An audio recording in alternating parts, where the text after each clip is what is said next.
If you've made the unfortunate mistake of purchasing a black belt belted printer, you might be annoyed with the fact that the firmware hasn't been updated in over 2 years, which means you're missing out on more advanced features such as pressure advance and resonance compensation. While both these features can be found in Marlin, I decided on going with Klipper, as it's the bleeding edge of hobby printers and I already had good experiences with it. While Klipper isn't built for belted printers officially, there's no specific requirements from the firmware to make it work. To get started, you'll need a Raspberry Pi or a computer running Linux. I've tried this with Ubuntu and it worked no problem.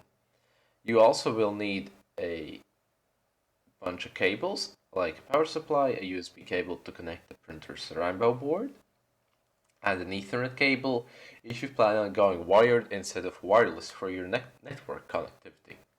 The first step is to flash the firmware to the board. This is probably the easiest step of the whole project. What you need to first do is download the FluidPi software from their website and flash it onto a USB flash card. The instructions for that can be found on the website, and I'm going to be honest, if you can't work that out, you probably shouldn't be attempting this. After inserting the SD card into the Pi, you need to connect it to the power and to the internet. I used a Ethernet cable because it's just less annoying than dealing with Wi-Fi, especially because I have a hidden SSID from your PC. And you need to SSH into the Pi. You need to put in your Pi's IP address. The default login is Pi and the password is Raspberry. After logging in, you will need to type this command, cd/klipper/. After this, type in make menu config. Menu config is one word. And if you're using the stock Rambo board with the Arduino Mega 2560, you won't need to change anything here. And then just exit and type make. It will create the config file and all the firmware for your specific board.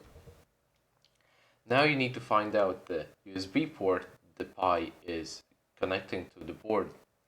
You do this by typing in this command.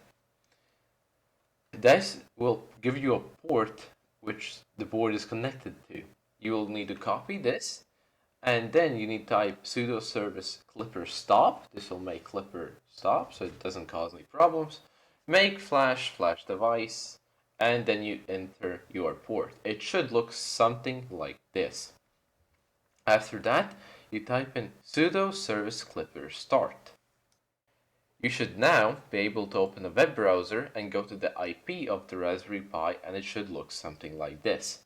This is the fluid interface. Some people might say to use mainsail.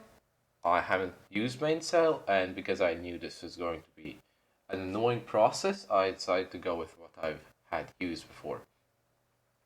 From here, you just need to follow the standard Klipper installation, such as adding macros and PID tuning and everything like that.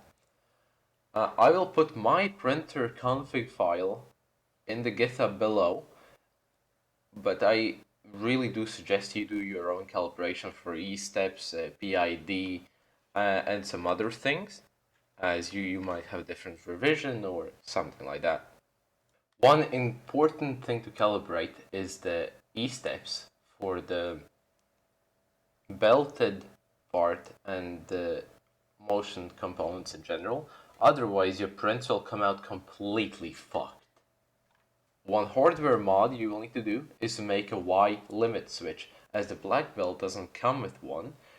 You might be able to replicate the way it does the Marlin, how it remembers the original Y position. I wasn't able to make that work. So now you should have a functioning black belt printer running Klipper. If you have any problems, you can leave a comment,